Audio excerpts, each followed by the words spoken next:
आधी रात, सुनसान सड़क और एक लिफाफा जिस पर लिखा है भागो।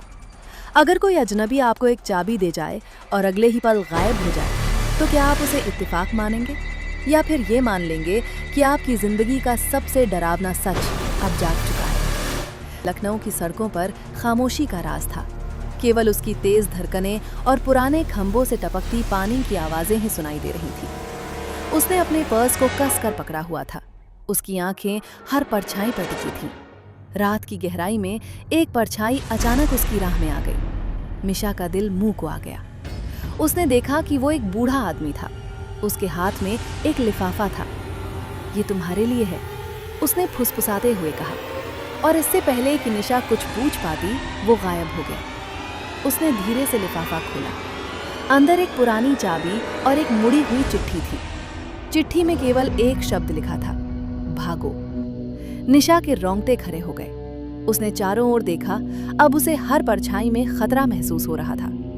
चाबी पुरानी और जंग लगी हुई थी, लेकिन उस पर एक छोटा सा निशान था, एक उल्लू का।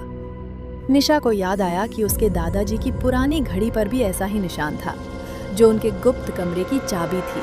पर वो कमरा तो सालों पहले बंद हो चुका था। उसके पीछे से किसी के कदमों की आवाज आई।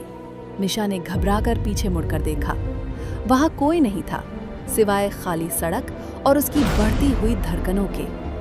क्या ये एक सपना था या कोई उसे चेतावनी दे रहा था? उसने चाबी को कसकर पकड़ा और अंधेरे में भागने लगी। ये नहीं जानती थी कि उसे कहाँ जाना है, लेकिन ये जानती थी कि उसे बस भागना है।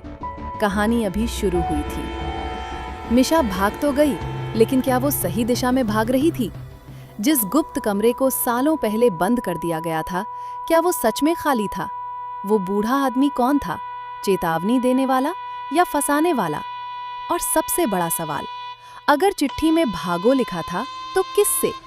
क्योंकि कुछ दरवाजे बंद नहीं होते, वो बस सही चाबी का इंतजार करते हैं। सावधान, पीछे मुड़कर मत देखना। कहानी जारी है।